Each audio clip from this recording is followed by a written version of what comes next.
Today I'm going to show you some things about the tone curve panel in Lightroom.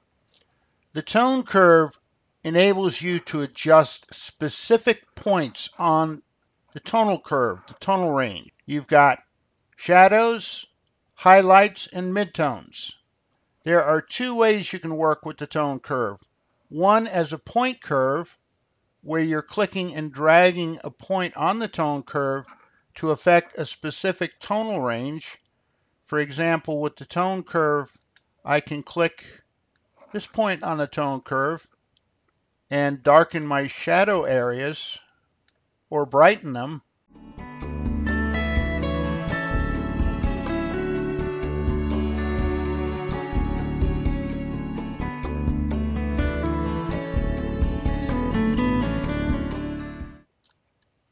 And if I click this point high up on the curve, I can change the tone of the highlights. And I can create a nice S curve by dragging down a bit and then dragging up in the highlights. And that nicely increases the contrast. Now I have a couple of different ways I can work inside the tone curve. I can work with all channels, red, green, and blue, or individually in the red channel, green channel, or blue channel. Let me show you what happens if we just work in the red channel. We change the overall look of the image by brightening the reds or darkening them. Now this I use when I create a grunge look on my images.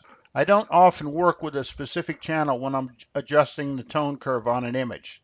So I'm going to double click point curve to return it to its default and show you the other type of curve you can work with.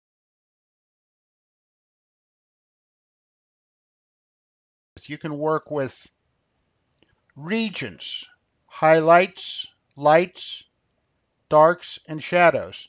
And notice when I hold my cursor over the specific point, it shows what part of the tone curve it will affect. And here the highlights are just the very brightest parts of the image.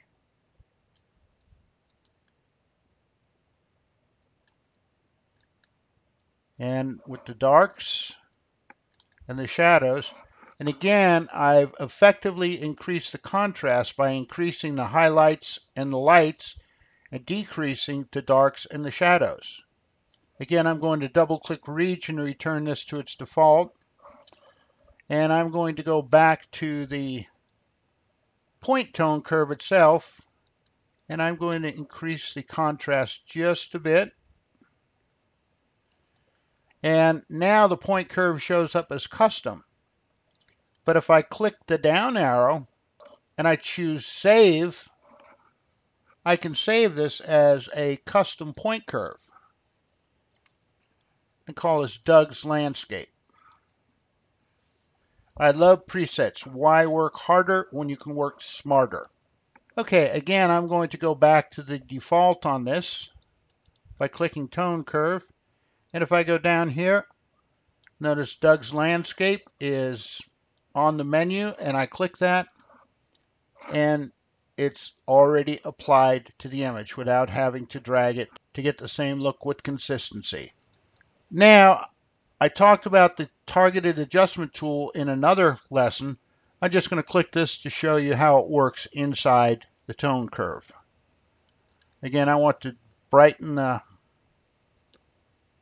shadows, and I'm going to darken the highlights a bit and darken these a bit more. Actually, I'm going the wrong way. Go. Yeah, now I'm getting the look I want. See, with the tone curve, you can either use the targeted adjustment tool to work directly in the image. If I click done, the targeted adjustment tool is no longer active. Or I can go directly inside the tone curve. And something else I can do, if I want to narrow the range that a specific adjustment is attached to, I can put anchor points on either side of the point I'm working on, and this will anchor that adjustment. course, you got to be careful when you're anchoring adjustments like this, because you see you can render your image useless. To return this to its default, just double click point curve and you've got a linear point curve again. So there are a couple of things you can do with the tone curve.